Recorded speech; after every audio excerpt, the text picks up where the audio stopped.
বাংলাদেশের রাজনীতির ইতিহাসে রাজপথের আন্দোলন এবং ব্যালট বাক্সের লড়াই এই দুটি সবসময়ই ভিন্ন মেরুতে অবস্থান করেছে।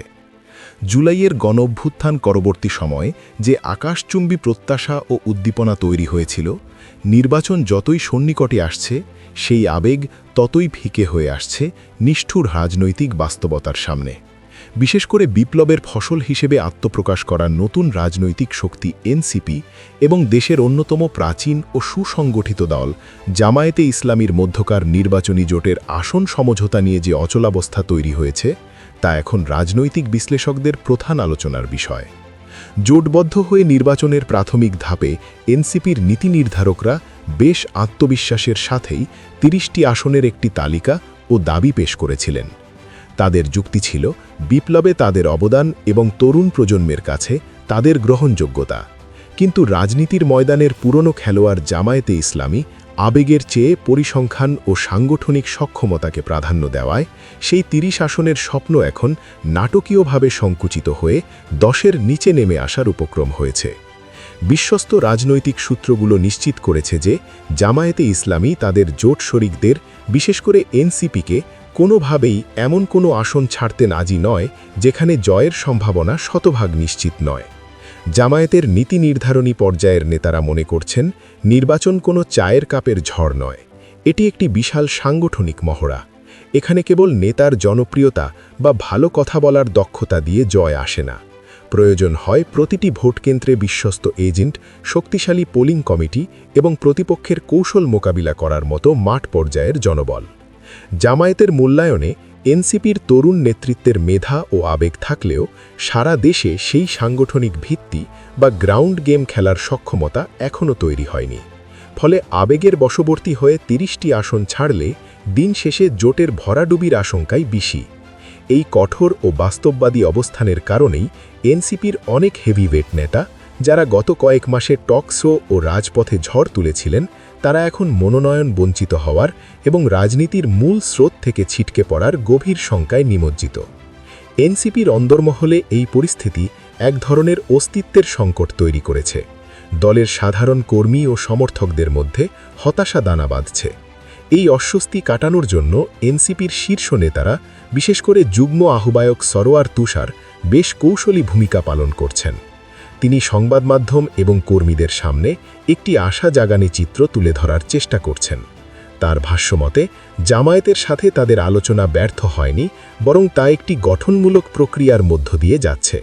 তিনি দাবি করেন আনুষ্ঠানিক ঘোষণার আগেই অনেক আসনে অনানুষ্ঠানিকভাবে সমঝোতা হয়ে গেছে, যেখানে জামায়াতের কর্মীরা এনসিপির প্রার্থীর পক্ষে এবং এনসিপির কর্মীরা জামায়াতের প্রার্থীর পক্ষে কাজ শুরু করেছেন। তুষার বোঝাতে চাইছেন যে আসন সংখ্যা নিয়ে এখন যে বিভ্রান্তি বা গুজব শোনা যাচ্ছে তা নিতান্তই সাময়িক এবং আনুষ্ঠানিক ঘোষণা আসার পর সবাই এক প্রতীকের নিচে ঐক্যবদ্ধ হয়েই মাঠে নামবে।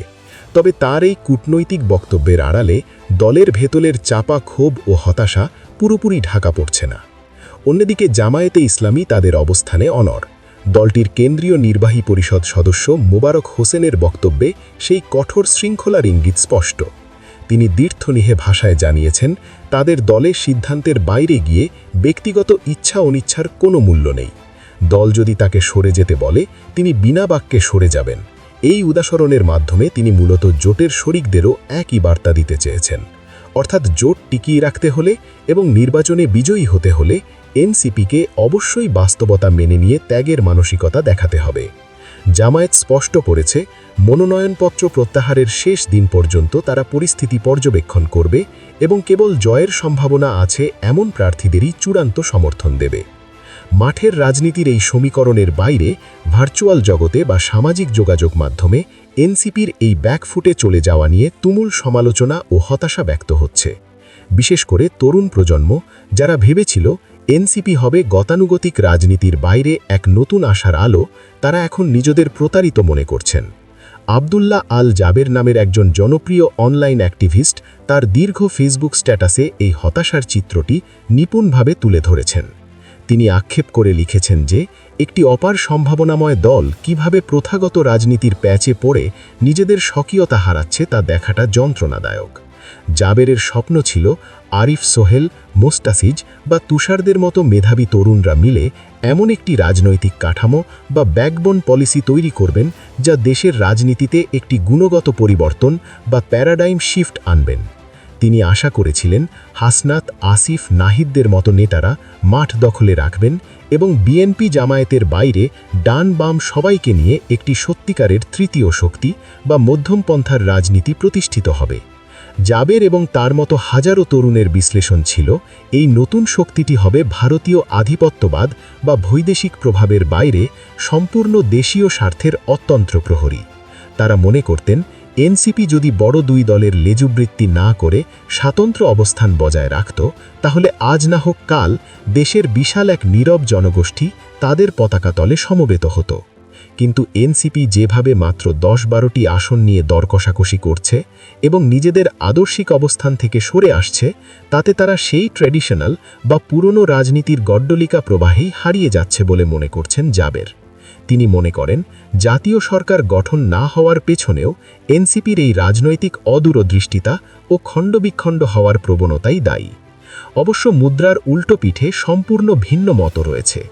আবদুল্লাহ হিল বাকি ও তৌফিক হাসানের মতো বাস্তববাদী পর্যবেক্ষকরা মনে করছেন রাজনীতিতে আবেগ দিয়ে ভাত সেদ্ধ হয় না।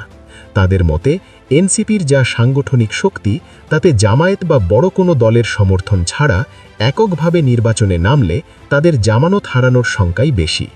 বাকির মতে জামায়াত এখন 10টা দিক বা 20টা, এনসিপির হাতে সেটা মেনে নেওয়া ছাড়া আর কোনো সম্মানজনক বিকল্প নেই। অন্যদিকে তৌফিক হাসান প্রশ্ন তুলেছেন, এনসিপিতে কি আদৌ 10টি আসনে জেতার মতো যোগ্য ও জনপ্রিয় প্রার্থী আছে? তার যুক্তি, জনপ্রিয়তা আর ভোট আদায় এক জিনিস নয়। 30টি আসন নিয়ে যদি 5টিতেও তারা জিততে না পারে, তার চেয়ে 10টি আসন নিয়ে সর্বশক্তি নিয়োগ করে 5টিতে জেতা অনেক বেশি বুদ্ধিমানের কাজ। রাজনীতিতে টিকে থাকতে হলে সংসদে প্রতিনিধিত্ব থাকাটা জরুরি। আসন সংখ্যা সেখানে গৌণ।